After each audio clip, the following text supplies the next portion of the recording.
Welcome, man. This is the Kyren Monteiro Show, season number 5, episode number 7, featuring the one and only Darius D. And we're going to call this episode Press On, man. Let's get into the album, man. My brand new album, Visionary, is available right now, man. I think Darius can relate to this song, man. Visionary in the flesh, I'm really like that. Yeah. Build it from the ground up, I'm really like that. Fight squad, be the movement, boy. We like that. Bringing light to the culture, really like that. Really like that. Really like that. Really like that. Really like that. Fight squad, be the movement, really like that. Light to the culture, really like that. All right, man, cut it off like they said on Def Comedy Jam back in the day. Man, what's going on, man? It's Kyren Monteiro, man. Welcome to the Kyren Monteiro Show, season number 5, episode number 7. We calling this Press On. And here today, man, first off, check out the podcast on all platforms, Apple Podcasts, Spotify, iHeartRadio, YouTube, all of that. Like and subscribe on the YouTube channel. Share the podcast if you rock with the content. We're calling season 5 Visionary Talk, inspired off of my new album, Visionary. And everybody can't be a visionary. And so when I this man, well, I don't know how he look on camera to y'all, but to my left, I got that right. He to my left, man. I met this young man in 2022. My guy Ken Surrey invited me to speak as a panelist. And when you rock with people, you just say yes. Yeah, man. You look at your calendar and you say yes. Yep, for sure. Like Jesus, right? You That's just say yes, right? Let's do it. So my guy, salute to Ken Surrey, man. He reached out. I went and spoke. And there were a couple of guys who were gospel performing. My guy, Cliff Latham, salute to Cliff, was a standout artist. But then there was this one dude that really stood out that night. And it was this guy right here. And I remember telling my wife, I said, man, I'm kind of nervous to call him because you told me that you had an album coming and there was some delays. And I was prepared. I asked what your budget was. But even if you said no, I was going to do it for free. Because you should have told me that then. No, I can't tell. I couldn't tell you that at first. I couldn't tell you that. And he told me what his budget was. He was patient with me, with us getting the album done. The album came out in 2023. I'll Press On. Classic gospel album, one of the best gospel albums I've heard from an independent gospel artist in a long time. Wow. I said it, argue with your mama, don't argue with me. God bless you, though. So, man, to my left, man, we have a decorated gospel recording artist. He's won 7 different awards. Rhythm of Gospel, Male Vocalist of the Year. Contemporary Male Vocalist of the Year. Voices of Gospel Music, Male Vocalist of the Year. Song of the Year. Gospel Music Sound Awards, nominated for Praise and Worship Artist of the Year. Gospel Choice Music Awards, nominated in 4 different categories. Praise Factor Awards, nominated in 2 different categories. He didn't win so much awards, I got to read it off my cell phone. I'm talking about the one and only. He's a son. He's a husband. He's a father. Yes, sir. A godfather, a preacher. Yes, sir. A minister of the word of God. Yes, sir. An educated man that I know he has his bachelor's and his master's. Yes, sir. He is just a former athlete. Yeah, former. Well, he don't do it now. He playing a different sport now. Yeah. But this is my guy, man. Family friend, with the one and only, none other, Darius D, darling. What's up, bro? What's up, man? Kyren, thanks for having me, man. This is fun. I'm excited. I'm nervous, excited, and all the things, nervous, man. I am, man. Don't tell me I ain't what I am. First off, man, shameless plug. We promote people on this show. We got the Stay Royal shirts for the people that can see the camera. Absolutely, there it is. So here go my camera right here. Here go this one. You can't see me on his, but man, throw it. Hold up. Throw it on your camera real quick. Let them see. There you go. Stay Royal. Stay Royal. Follow him, Darius D, darling, on Instagram. And he has a link tree there. Yeah. And at the time of this recording, if this is later on and it changes, reach out to me and I'll make. Either way, If y'all can't get a hold of him, reach out to me, and I'll make sure that we point y'all in the right direction, man. Absolutely. Darius, you currently live in Fort Wayne, Indiana. Yes, sir.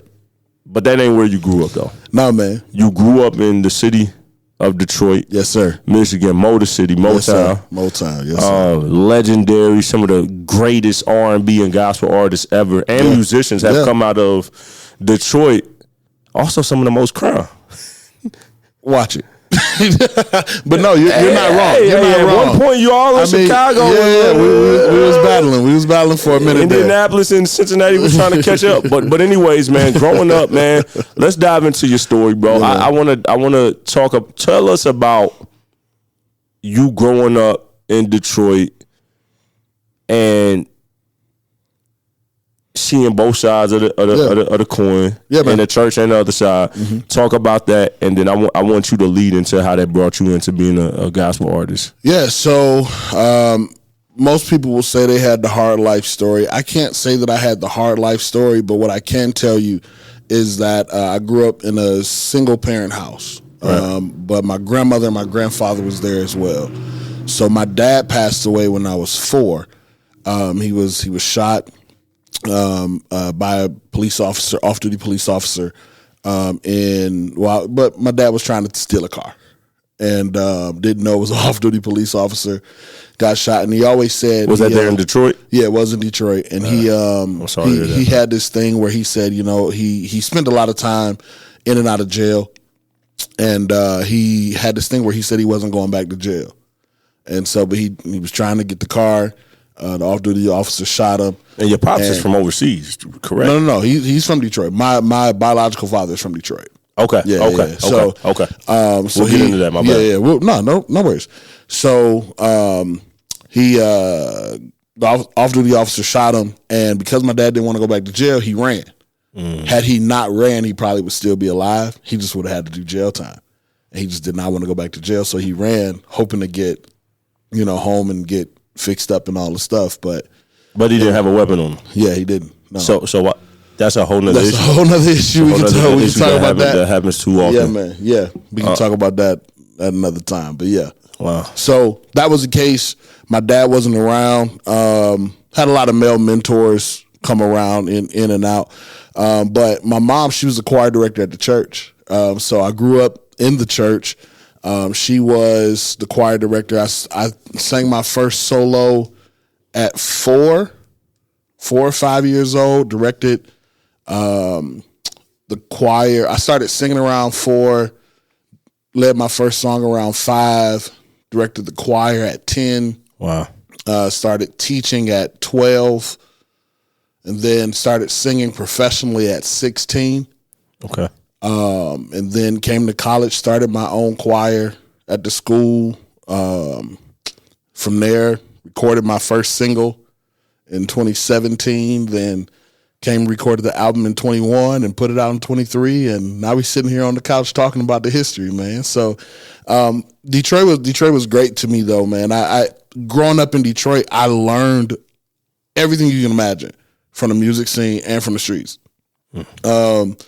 I worked in the barbershop, so I saw a lot. You used to cut? Oh no, I couldn't cut hair to save my life, but I used to clean up. Oh, okay. So I was the kid around the shop that was sweeping up the hair, cleaning the bathrooms, just getting extra coins. Yeah, just making some extra coins so I could catch the bus to school and all that. And so I would hear a lot about the streets. I would hear a lot about what people was doing and learning what to do, what not to do. And then in church, I would go and I would hear all this music and everything, and I just start falling in love with music, falling in love with God through music. And so for me, it was, I got to hear artists all the time, like people, the artists that people swoon over, the Clark Sisters, the Winans, Marvin Sapp, Fred Hammond, Dietrich Haddon, all these guys, Kiki Shear, all of them from Detroit. Jay Moss, yep. All of them. They from Detroit. And so for me, it was like, I can go to a concert tonight and hear any one of them sing. So it was like common to me. And there's a lot of big churches and absolutely. from Detroit as well. Absolutely. And so when you're around it, it kind of becomes a part of who you are. And so for me, it was like, okay, if I'm going to do music, I need to do it at this level, at this standard.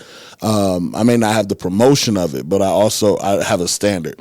And so I had to do it to a standard that would make my hometown proud.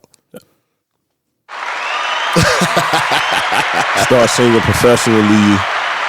Yeah, 15, 16. Yeah, and when I guess you saying that, I'm gonna guess you meant background vocals for some of those. Yeah, artists. well, I was doing background vocals. I've done background. I started singing in the choir professionally, called Dr. Eloquent Weaver and the Hallelujah Singers, and I was singing so much.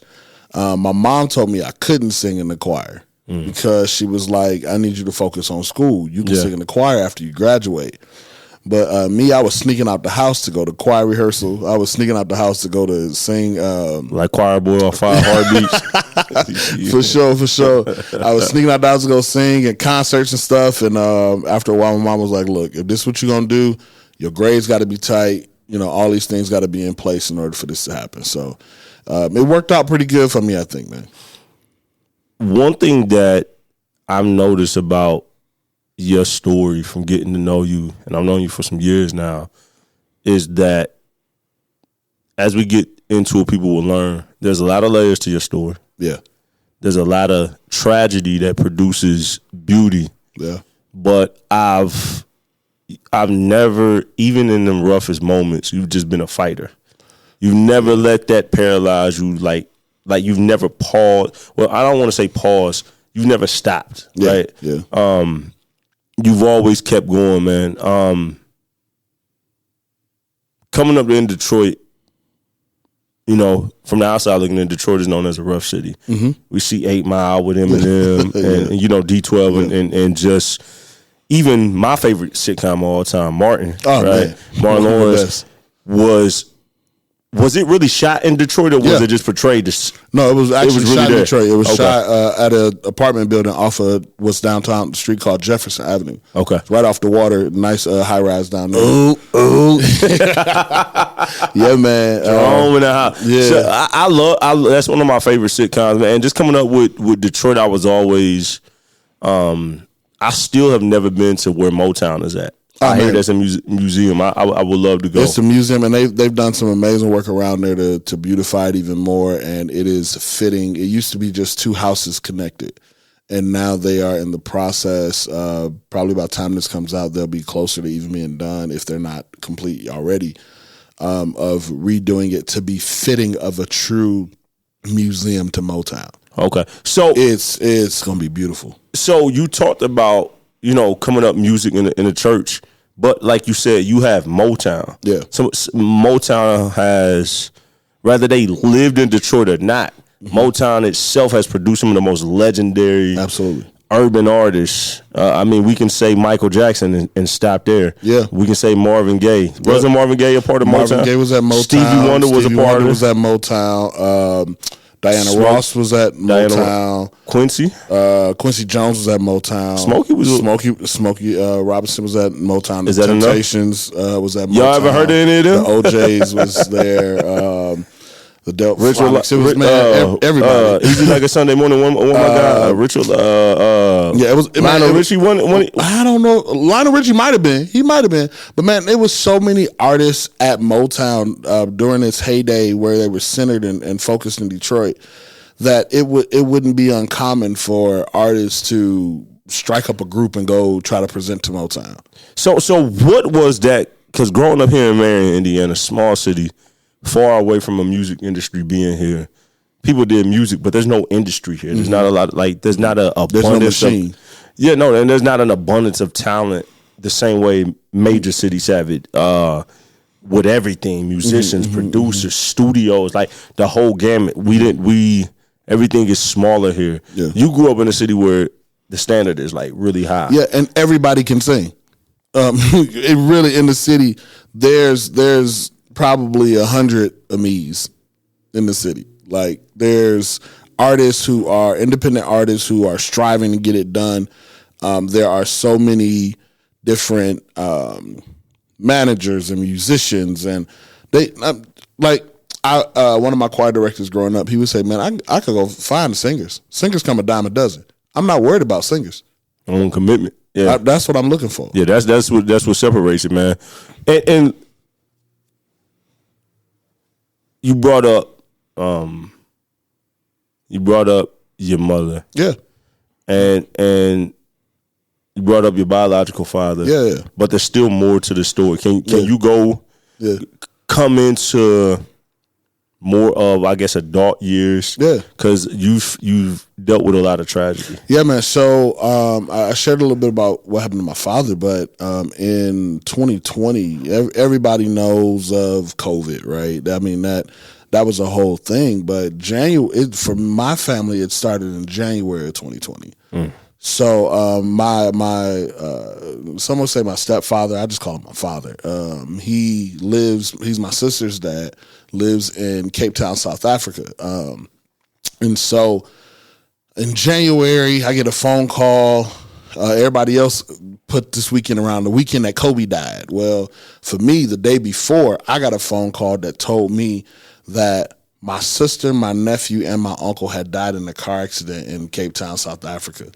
My dad and my cousin was also in this accident, and they were in the hospital. And when I tell you, it shook me to my core. In fact, on that same day, I was recording a song with the artist from Fort Wayne called FaceTime. And it was centered around this concept of if I could FaceTime my loved ones that had died. And I get that phone call while I'm shooting that video. And that give me chills hearing that, man. And so it was tough. It was tough. So my mom calls me and tells me what happened. I'm like, okay, I asked her, did you call my sister? Did you call Dranisha, who is my sister here in the States? And she was like, no, not yet. I said, okay, call her while I'm on the phone. She calls my sister, and my sister, like, just loses it. And my nephew is there, and they both lose it. And that's what shakes me.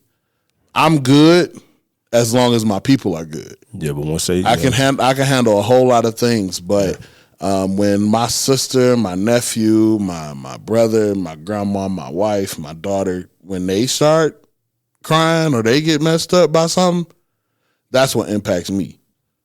You can say whatever you want to say to me, but when you say something to them and it impacts them, it really gets me going. So got that phone call in January. We flew over to South Africa to bury them in February.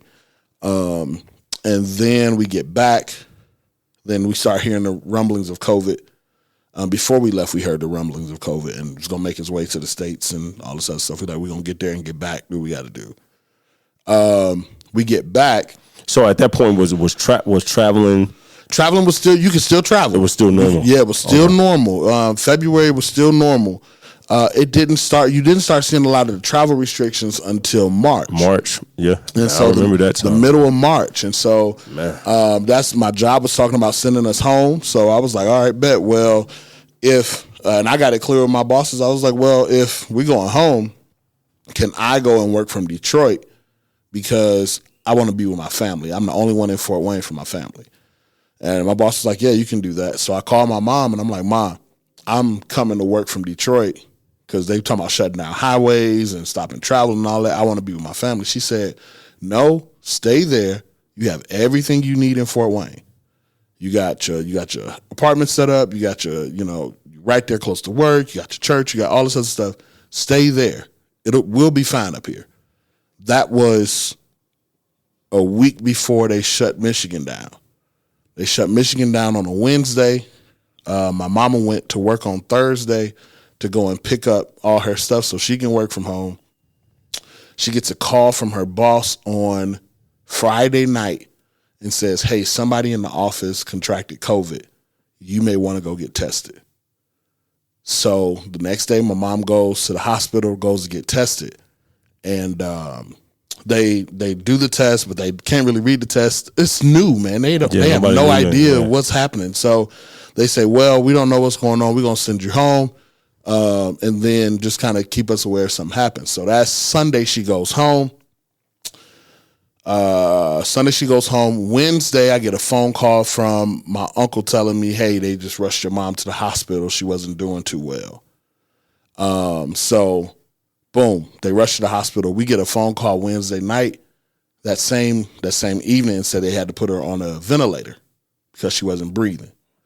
And so Thursday comes, Friday comes, And then Friday comes, they say, well, y'all may want to figure out what y'all want to do.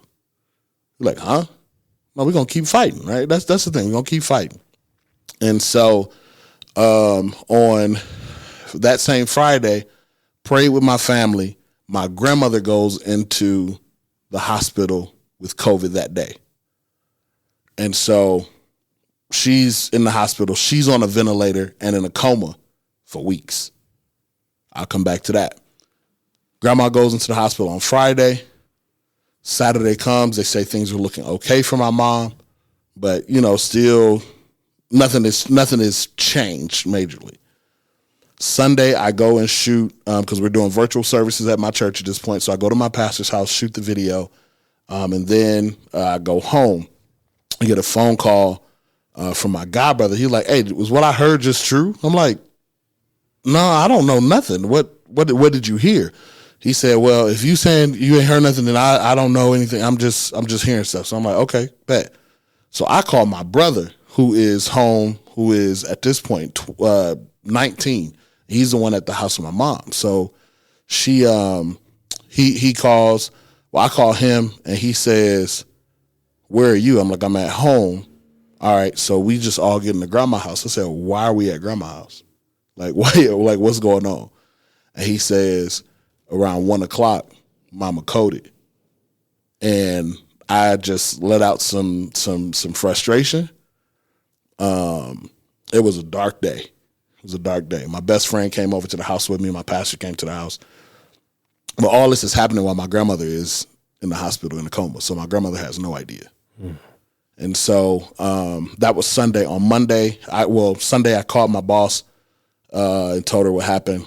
And I told her I was heading up to Detroit. I'm gonna need my bereavement time. Head up to Detroit. I went up and I stayed for 3 weeks at my mom's house just trying to get stuff done. Almost, maybe even a month, just trying to get stuff done. It was a month because I was there for my brother's birthday. And so I was trying to get some stuff done. Are you married at this time? Nope. Not married at this time. Okay. Not married at this time. So I'm there in Detroit just figuring things out, trying to do all my mom's arrangements while COVID is going on. Funeral homes are jam-packed with bodies. They're cremating everybody. They couldn't find my mom's phone. They couldn't find my mom's jewelry that she had on when she went to the hospital. So I'm navigating all that, man. And then I get a call that my grandmother is doing better. They're going to take her off the ventilator and they're going to try to get her to come out the coma. And so, all that happened. So I drive back to Fort Wayne because they're like, your grandma going to be here for about another week. Well, grandma turns around wonderfully between, this is mid-April now. She turns around wonderfully between Saturday and Sunday. So, and they said, well, she's going to come home on Monday.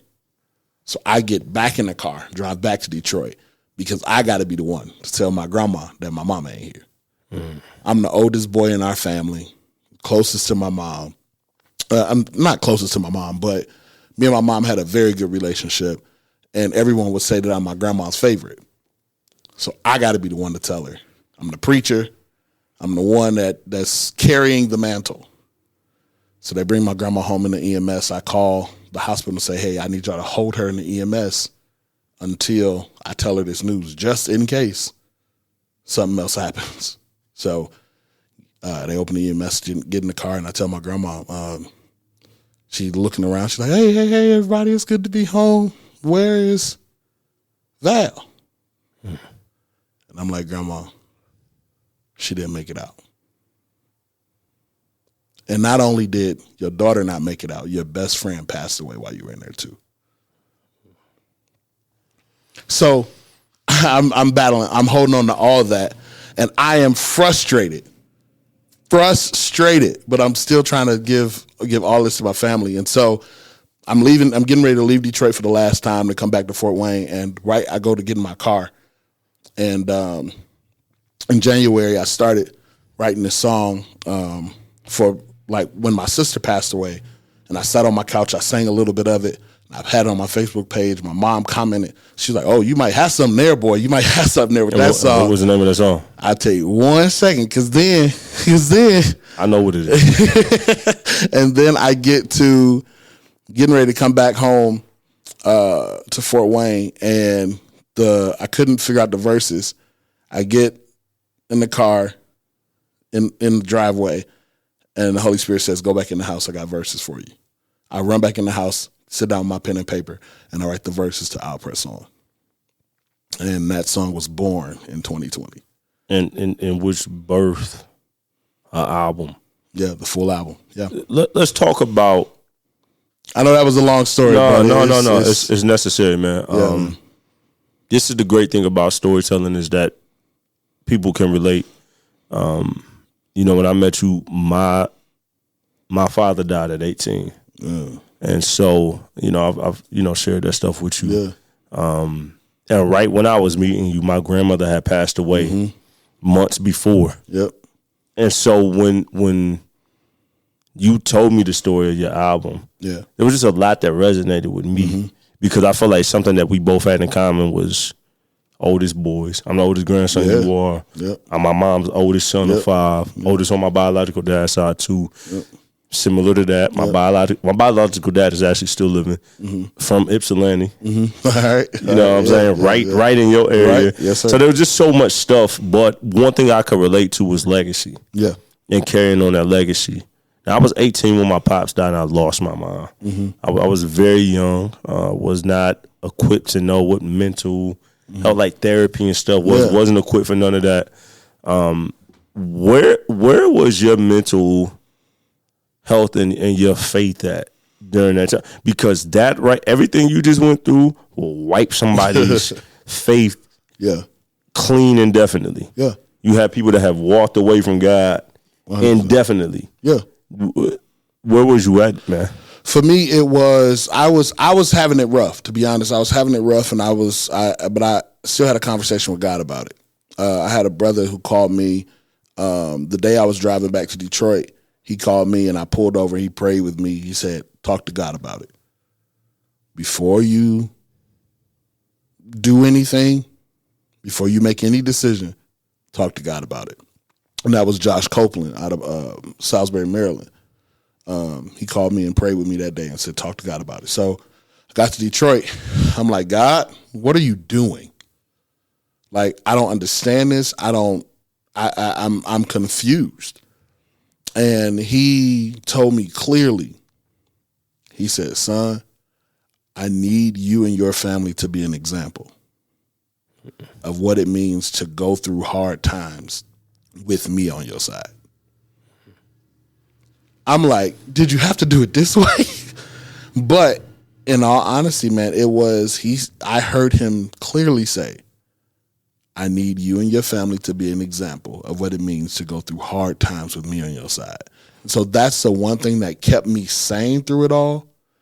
Yeah, I got a therapist. We talk. We still talk to this day, but it was truly having that conversation with God to identify, God, why this, why now, why us?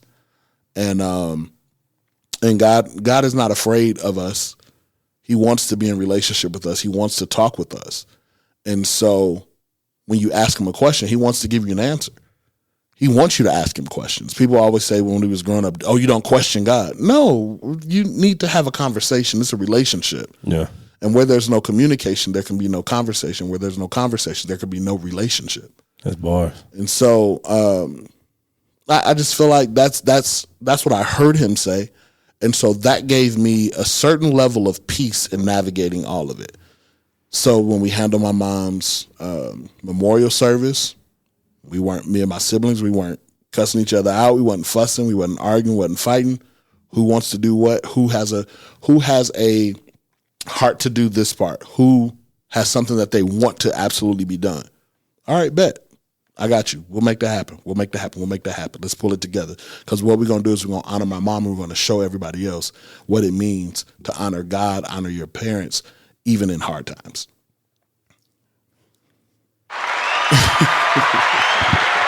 The round of applause is not the hard times, but the round of applause is for the perseverance. You deal with all of that, the weight of all of that, which is you can't imagine or fathom what that pain is. Even if you've went through similar stuff, everybody responds different. Yeah. There's been several people that reach out to me through the years. I lost my pops. I don't know what to do. I'm like, me either. Mm-hmm.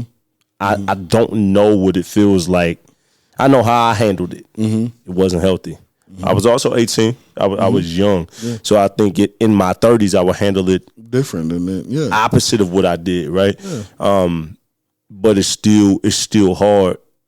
But you press on, right? Sir. That comes to the album, your debut album, I press on. It took so much pain for you to be able to birth that album. Yeah. And see it come to completion. I think you just told us the concept of the album. Well, yeah. I mean, but talk about it though. Yeah. So I'll press on the album again. It sparked with that song, but it was over the years I had been writing stuff, or my aunt had been writing some things. She wrote a couple of songs on the album too. Phenomenal writer, and she had been writing some things. And for me, it was I want to give people a album that would give them something. One, I wanted something that was singable, right? I want something that was relatable to people. But I also wanted to tell a story. And so when you look at the album, when you listen to the songs on the album, it really takes you through a story of someone who has it going well for them, has some difficulty that they encounter, where do they go to seek help, and how do they celebrate that help when it comes to fruition. It does that. Every song is the story of celebration, hardship, recovery, and then inspiration. What I think that people don't realize, that kind of reminds me of my album from 2019, like Broken, right? Mm-hmm. It talks about some of that. Even my new album Visionary talks about the hardships. Like you can be up and down. Oh man, absolutely. And one thing that is, and I don't want to be disrespectful, but in black gospel music, us coming from the black church, I love black gospel music, but everything can be so name it and claim it and so upbeat that when you go through those hard times, I don't have realistic stuff to push me through outside of just speak over myself. Mm-hmm. Sometimes I might not feel like speaking. Sometimes I might feel like just lashing out, and I feel like records like I'll Press On, Emotional. I'm naming songs off his album. I feel like those kind of records are real, and I feel like that level of authenticity. There are some people that I feel like Kirk Franklin, Ty Tribbett, Fred Hammond has been real with stuff like that. Yeah. But the walk of faith is just not a pretty thing. Yeah, right? It is probably one of the goriest experiences in the human experience. It really is. And if we're to be honest with ourselves, if we are only looking at our walk with God from a lens of the tiptoeing through the tulips and everything is happy, everything is coming up roses, you end up in a space you have a false narrative of who God is. You only have one perspective of who God is. Because God is great in the good times, but God is also great in the hard times. Come on, man. God is fantastic in the good times, but God is phenomenal in the hard times. That's where you get built up at. That's where you get built. You don't have this abundance of faith in the everything's going great season. Faith is truly built through trial. Man, people oftentimes say, I can't take credit for this one. There's no testimony without a test. You got to go through something in order to truly see. What did the old saints say? That if your faith ain't tried, it ain't faith at all. Come on, man. You know what I'm saying? It. When I think about the old gospel songs, as you talk, I think about some of my grandmother. I think about her and one of my favorite gospel artists of all time. I think about Daryl Coley, and I think about Standing on the Promises. Yes, sir. Yes, and I think about records like that. I think about It's Another Day's Journey, and I'm glad about it. I'm glad about it. Yes, right. Sir. I think about I'm on the Battlefield. I think about these old songs that were really like fight anthems. Yeah. That's exactly what it was. Because you have to understand, anybody that gets into gospel music, they should probably make sure that they do the history of what gospel music and where gospel music comes from. In slavery, slavery was a primary force of gospel music. That's where you got spirituals y'all from. listen, man. Listen to what he's saying. That's where you get spirituals from, which turned into a lot of the songs that were being sung in the churches at that time, which turns into your hymns, which turned from your hymns into your Sunday morning songs. Why were they so strong, D? Because they had some history behind it. But they had some. They didn't have nothing else to lean on. They had nothing else to lean on. They strip you from your culture, man. Tell them they take your. They try to take your identity away. Yes, sir. Yes, sir. They take you from your language. They take you from everything that you knew, and then they expect you just to come along with it. So what the spirituals were songs of celebration, a songs of trial, song of community that brought people together and around a common situation or struggle. And let's tie this into pressing on, even in that type of situation. Yeah. Some of the worst type of slavery in history. Yeah. Because there's some slavery where it was just business. Mm-hmm. You were more of a own kind of employee. Yeah. But it was terrible. Yeah, right? it was still terrible. I mean, all of it. Slavery in itself is just horrible. It is. Period. But I mean, there were moments of when people would indentured servitude was a thing where, you know, I'm gonna serve and I'm gonna do this. But when it came down to slavery, it was a gruesome time in American history. I'm just talking about American slavery. Yep. Gruesome experiences. Yeah, were there some people who treated their slaves nice? Yeah, but they were still slaves. And even through all of that, at the time it was still the most Christ in the culture. Absolutely, African Americans were family centered. They had to have faith somewhere. But they still optimism and hope was found in the Word of God. They were still getting married. They were still making families. So even in the midst of those terrible times, some of the worst time for our peoples, the worst time for our people, they still sought out God. Mm-hmm. They still were family oriented. Yeah. They still pushed through, which the media has tried to spin another narrative. Mm-hmm. But when you know your roots and you do your history, you know that some of that stuff is some cap. It's a whole lot of cap and lies in that, man. As I think about tying things to the viewers, to the listeners, what this is for, I want to ask you two questions. Yeah, man. One, I've asked all the other guests on this season 5. If you could redefine what visionary means, what would visionary mean to you? And number 2, what does somebody have to possess in order to be that? Because that's what you are. Not only is he a recording artist, but he owns a record label, Stay Royal Productions. Yes, sir. And there's different ventures under that. So you're not just an artist, you're an entrepreneur. Mm-hmm. You have established the business behind the ministry. Mm-hmm. So what is a visionary to you? What does it take for somebody to become that? Yeah.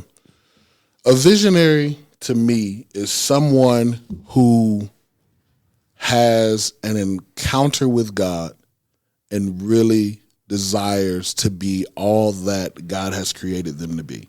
Oh, okay. Being a visionary is not about accomplishing your own things. It's about having a sight as to who God has created you to be and taking that and working towards that. That comes with multiple initiatives, multiple endeavors that you take on, and I believe it looks as to what everybody else would know as a visionary, but it really is about accomplishing what God has showed you. A visionary only has vision from what they see. How do you have a vision without having seen something first? And where is the source of that sight?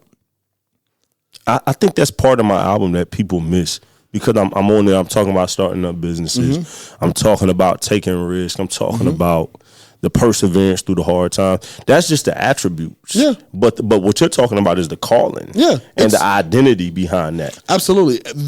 Being a visionary has nothing to do with what you do. It's all about who you're connected to and what you see. Because I can put on sunglasses and my vision changes. I can put on a different pair of glasses, and if they're not corrected to my prescription, I can't see nothing. So it's not about what I have in my possession. It's about the connection that I have to the one who gives sight. And so if God is saying that, hey, this is where I want you to go, this is what I want you to do, a visionary is one who sees what God says and then walks or puts the boots to the ground to accomplish it. What does it take to flesh that out, right? It takes faith. It takes obedience. It takes sacrifice. It takes perseverance, all of those things, because it is very difficult to accomplish what God says. Without saying too much, as an entrepreneur in the music business, I know what you spent to produce that album. You had to pay for me. You had to pay Frequency Canvas. And that might be one of the smallest bills. That is true. After you put in everything else. I don't know contractually what you can talk about, what you had in your agreements. Can you talk about, without stretching it out too long, talk about the financial commitments that you had in putting together your album? Yeah. Because a lot of independent, this podcast is not about music, but we're both musicians, so we're going to talk about music. Yeah, got to. A lot of artists don't understand that you have to invest into what you want to do. You absolutely. And it may go nowhere. You are 100% right. And that's business of any sort. So for your business and your ventures, man, as much as you can talk about, what did that look like for you? It's definitely an investment, right? It was for me, I have a standard. And my mom always taught me that if you're going to do anything, you better do it well. Like there's no half-stepping. If you're going to do something, you're going to put your name on it, because all you got is your name.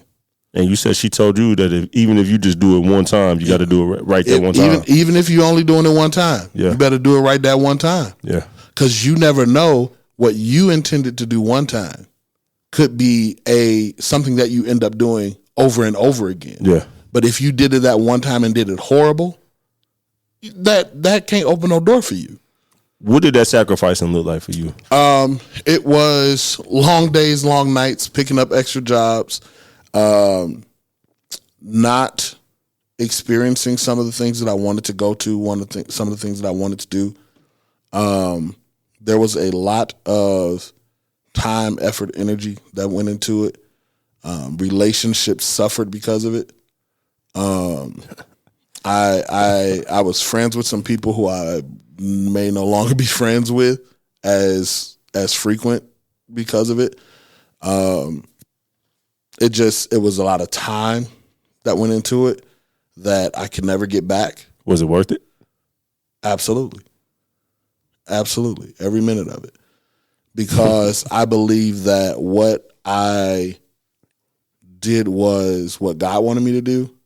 And I've seen so many people come to me after I have ministry engagements and say, your music has really blessed me. I was in a low place and I listened to I'll Press On, and man, that encouraged me. I listened to his word says I can, and now I got energy to go forward. He's dropping names off his album, by the way. He's dropping names of songs off his album. I listened to Doors and I felt reinvigorated. Like, it's tough, bro. Yeah, life is tough. But being the one that and unless you walk that road, people don't know. Like as we're recording, people don't know, man. People don't know that I had a major bill with my musicians that I had to pay. I had bills with my singers. My singers are wonderful. My musicians were wonderful. Nothing against them. These were expenses that I had to pay as the visionary to get God's vision done. Yeah. I had my musicians I had to pay for, facility I had to pay for, lights, sound, cameras, singers, post-production, marketing material, travel, because my singers weren't just from Fort Wayne. They were from Detroit, Indy, a little bit of everywhere. It was a lot. Mix and master. Mix and mastering, post-production work. Manufacturing of materials. Yeah. Merchandise. Pre-production, merch, time doing graphics, doing all the things. And by the way, it was a live recorded album. Yeah. So you had to do overdubs and all that stuff. So you have to, with live gospel music, I don't think people understand, there's pre-production. Mm-hmm. So you're not only rehearsing, you're going into the studio before you record the live show. Mm-hmm. You're doing the live show. Mm-hmm. You're taking that back and then cleaning up stuff. A lot of people don't want to admit that. But I think in gospel music is known more now, but I would say early 2000s, people didn't want to promote that because if you say live, you think it's all live. Yeah. You don't think the studio. So you got to go back, then you got to mix and master, then you have to start performing that live again. Yeah. So it started live, goes through all of this, post and all of that, and then goes back to being live again. Because by the time the album comes out, there have been so many changes, or whether that be musical changes or even vocal changes. And everybody's not happy. Everybody's not happy. And so then you have to, once the album is finished, you have to go, especially if you have singers, you have to go back to your singers and reteach the album, because what they sung originally may have changed in the process. Or you may have heard something and you may have to tweak something or adjust something or do something different. So, it's a lot of work. I think one of the cameras shut off. You still see a red light on that? Yep, that one's still good. That's good right there. That one's still good over here. Okay, cool. My camera shut off. It don't like you. All right, man. Forget you, man. Now you got to take the wide shot. Nah, man. It's cool, man. It's cool. We ain't cutting this out. It's raw. As we approach, man,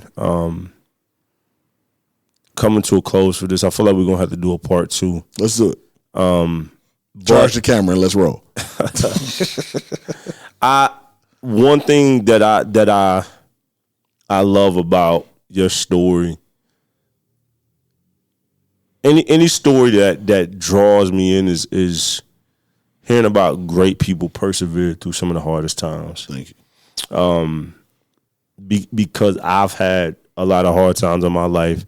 A lot self-inflicted, some out of my control, but some definitely self-inflicted. But no matter what the cause, learning how to navigate those hard times and have that letting it build your character up, because you have to let it. It's not just an automatic thing. Right. It's a conscious decision to. You could have let that all them situations could have destroyed you if you would have let it. Yeah. You fighting. I mean, yeah. That's who God created you to be, but you still had to make that decision to say, I'll press on. Yeah.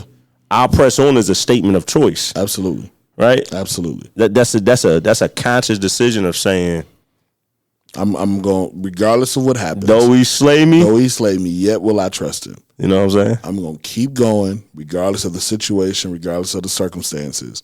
I'm going to still trust God, and I'm going to push forward. I'm going to press on. For those on the fence, whether it's a business, a ministry, new job, whatever that may be, out of fear of what they've been through, how they've messed up, grief, whatever that hard situation may be, what would you advise those type of people, man? What advice could you give? Not those type of people. Let me back that up, because that's all of us. But what would you advise to somebody that's on the fence? Yeah. Press on. I mean, it sounds very cliche to the name of the episode and the album and everything, but you would not be where you are today if you did not have the ability to keep going. Where you are today, you've gotten here because you kept going from yesterday. So that same push, that same drive that you had yesterday, it may look different today, but it's on the inside of you. So you have to use what you have today in order to get to where you want to get tomorrow. My mom told me something when I was growing up. She said, son, remember, you have to do what you have to do today in order to do what you want to do tomorrow. 100%. And so what I do today, every day, I look at today and say, okay, how is this going to help me tomorrow? Yeah. I'm going to keep pushing. I'm going to keep pressing. I'm going to keep doing what I have to do because I know that tomorrow there's more in store. There's a greater tomorrow. My wife, my daughter, they both deserve a greater tomorrow than what we had today. So what do I have to do in order to make sure that they see that? You know, and so I encourage everybody who may be sitting in that same space, in the same situation, trying to figure it out, trying to be you're on the fence of, do I keep going or do I quit and just start something else or do something? Keep going. You've done too much now. God has put too much in you. He's invested too much in you. You've invested too much in God's vision for him to see his vision fail in you. Too much time in. His word will never fail. Yeah. So if he told you to do it, why would you stop? Yeah. Keep pressing. And what Darius is saying, man, it applies to, I mean, pretty much everything. Yeah. It's not just music, not just business, but it's in everyday life. It's school, work, church, you name it. If you're doing it, keep doing it. Yeah. Because in doing that thing, you're going to see the fullness of what God has originally ordained for that to come to pass. There's a song on my album called Brighter Days, and in the verse it says, nobody can see the end if you quit the vision. Yeah. Right? So my guy Roger Willis, he always says that the definition of quitting, of starting over, is because you quit. Right. I think that's how he probably killed me when he heard this. I think I battered what he said, but basically it's like, you know, the only reason you have to start over is because you quit. Yeah. You don't. If you don't stop, you don't have to quit, man. I really appreciate you coming down, man. And telling your story, man. It's so big. To go through everything that you went through, just to be able to encourage people, and still be of cheer about it. Yes, sir. I have seen people lose parents and crash out. But I'm talking about for years. Yeah. It took me a while. I don't know if I've ever grieved properly, but I'm better than what I was. I'll be 36 this May, getting old, man. But in my 20s, it ate me up. Yeah. There was an anger at God. Like there was nobody else. I didn't feel like I could blame nobody else, right? And I was confused at. You get it, man. Yeah. You go through all of those, man. All those emotions. Why these kind of people walking the earth still, and Yep. you gotta take my pots away. Like you go through all of those things. But I think, like how you say, at the end of the day, man, it's you gotta press on, man. Yeah. Where can people find you at, man? Man, I'm on all the things. Instagram, Facebook. Yes, I still have Facebook. Yeah, man. Come on, man. Facebook is great. LinkedIn, all the things. Wherever you're watching this podcast, you can find me on social medias. Just type in Darius D, darling, and I'm sure it'll come up. If they want to book you to speak, preach, perform, where can they? Shoot over email to stayroyalproductions@gmail.com. Okay. Yeah, well, I'll be gladly. I'll gladly have me or my team respond to get everything set up. I would love to come and share. I would love to come and share with you and make sure that all things work out, and we can get there and minister and have a great time. But yeah, it'll be a great opportunity. So stayroyalproductions@gmail.com. You can hit me up there. If it's an Instagram message or a Facebook message, please let me know, and I'll gladly connect with you. Yeah, man. Check out the podcast on all platforms, man. Y'all please go check out Darius's album, I'll Press On. Yes, sir. Reach out to him, get his merch. If you would love to have him come and, like I said, speak, preach, or perform. He is somebody that you want. He's dynamic. And he's chill now, but live, the boy's a different monster. Oh man, he's a very dynamic preacher and artist, man. And so Thank you. Let me say this before we get off. Thank you for everything that you've done to help me get to this place and this platform.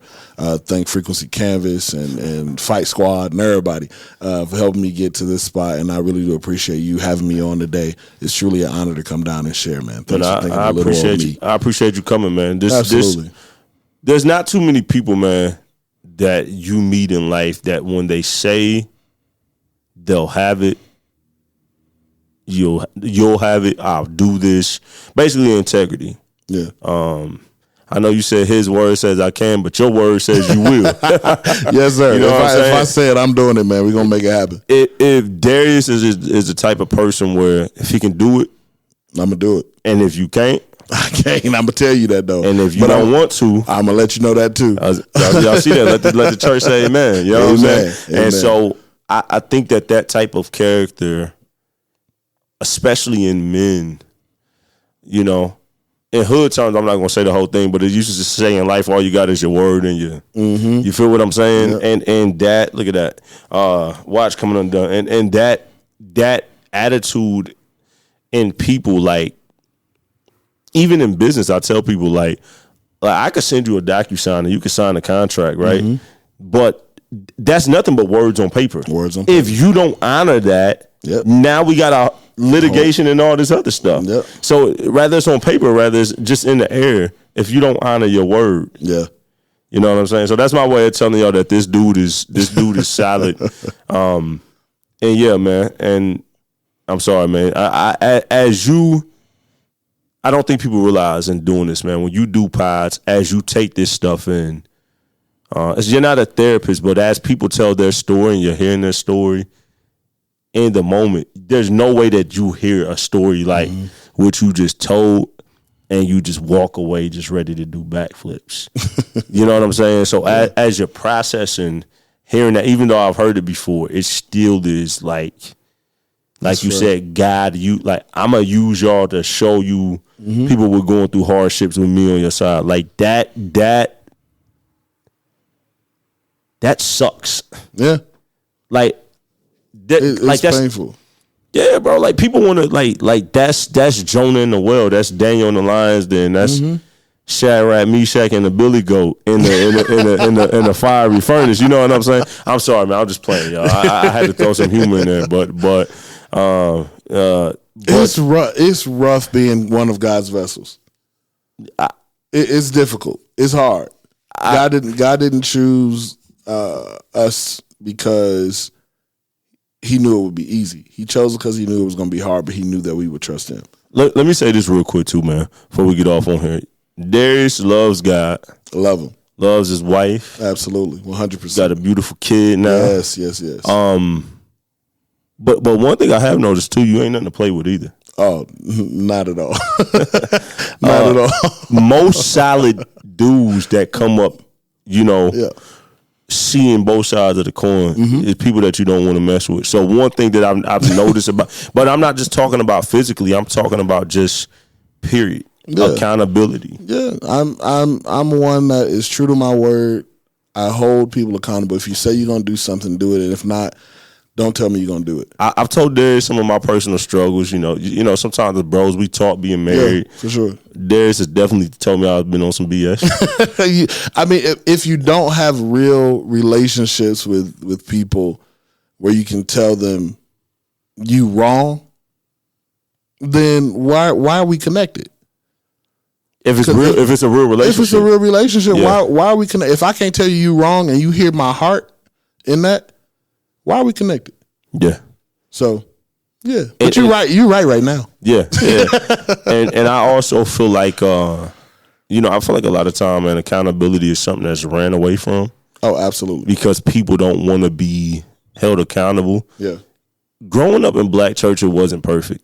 Right. There was things that wasn't perfect, but one thing about it that I would say that I appreciated was a level of accountability. Absolutely. There was a village of people that held you accountable. Absolutely. 100%. I'm talking about back in the day where you did something by the time you got home. You done had 2-3 whoopings already. And everybody know about it. You know what I'm everybody saying? Know. And so it's just a different time now Well, everybody gonna know now because it's gonna be on Facebook and TikTok. So I guess we're in a totally different time, man. But sorry I got off track, y'all. But ain't no script today. The other episodes didn't have some script. I ain't write no script for him. I just needed that intro so that I could memorize all the Grammys that this man got.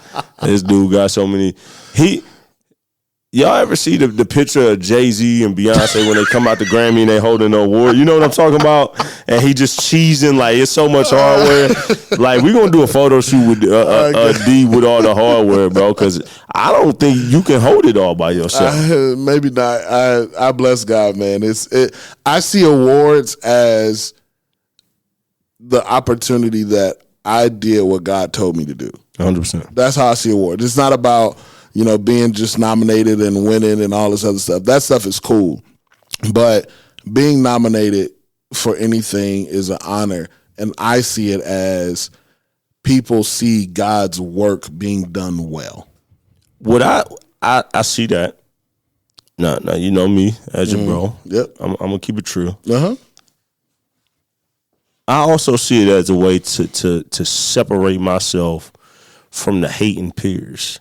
Well, that's part 2 of the pod. Because I'll say this. I didn't know I was nominated in 23 until you called me. You said, hey, bro, I just voted for you. Mm-hmm. You got nominated. I'm like, yeah. what you talking about? Yeah, man. I'm going to say that version. Mm-hmm. And you like, I'm going to shoot you the link. Mm-hmm. And so, reaching out to the academies, salute to the Avidity Awards and everybody connected with that.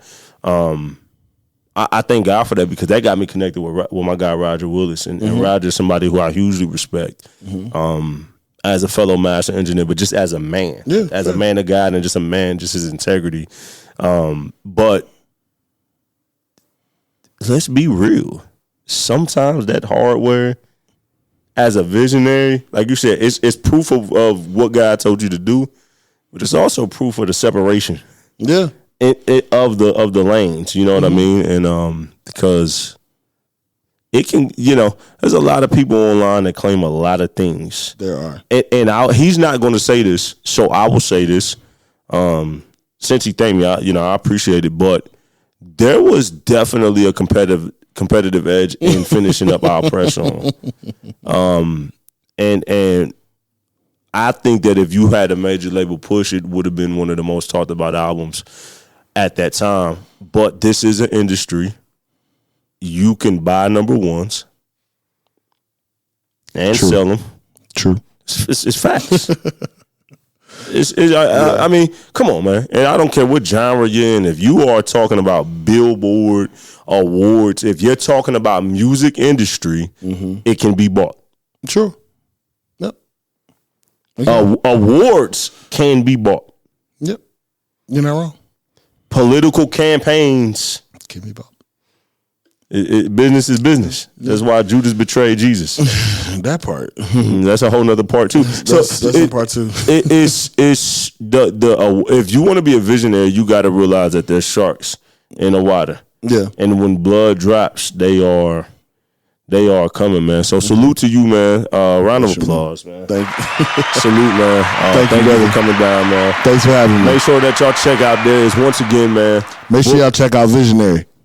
Thank y'all, man. I appreciate that, man. But make sure that y'all, seriously, if you are out there and you are looking for somebody to come to a church and preach or speak, perform as an artist, if you are looking for somebody as more of a motivational speaker, to be able to speak life into young people, somebody that can relate and really speak life and educate, this is who you want to. Not only that, at a collegiate level, he got his credentials. Yeah. Look him up on LinkedIn. That MBA is attached to that name. And so I've learned that having a wife who is a doctor, she will, I will introduce her. Hey, this is my wife, Jada Monteiro. She'd be like, it is Dr. Jada, my bad player. I ain't mean to mess up. I ain't mean to insult your game. You work hard for them things, man. Hey, man, you do, man. So Darius in all areas and on all levels, man. Make sure that you reach out to him. He is one of the most solid dudes that I've met coming out of gospel music. Solid as they come, and straight. And we're gonna keep it at that. God bless y'all. Grace and peace.